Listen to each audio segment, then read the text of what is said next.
Hello নগরবাসী, এখন আমরা সিনেমার কিছু আপডেট আপনাদের জানাবো। প্রথম আপডেটটি হচ্ছে পাল্লা ধাবান ভাদা চেন্নাই আসুরানের পর আবারও একসঙ্গে কাজ করতে যাচ্ছে ধানুষ এবং ভেট্টিমারান জুটি। তবে এটি ভাদা চেন্নাই 2 হতে যাচ্ছে না, এটি আলাদাই অন্য একটি সিনেমা হবে। ভাদি ভাসালের পরই এই সিনেমার কাজ শুরু হবে বলে জানা গেছে।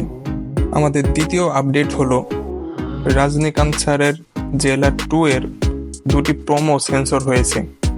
প্রথম প্রোমোর রান টাইম হতে চলেছে 4 মিনিট 30 সেকেন্ড এবং দ্বিতীয় প্রোমোর রান টাইম হতে চলেছে 2 মিনিট 20 সেকেন্ড।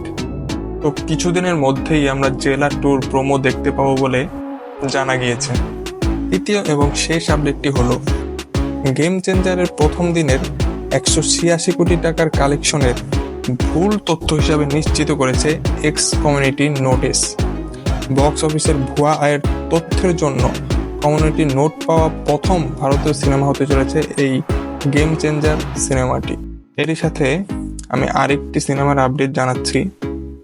মুক্তি পেতে চলেছে অমিতাভ রেজা চৌধুরীর রিক্সা গার্ল নামক সিনেমাটি। 24 জানুয়ারি সারা দেশের প্রেক্ষাগৃহে মুক্তি পাচ্ছে সিনেমাটি।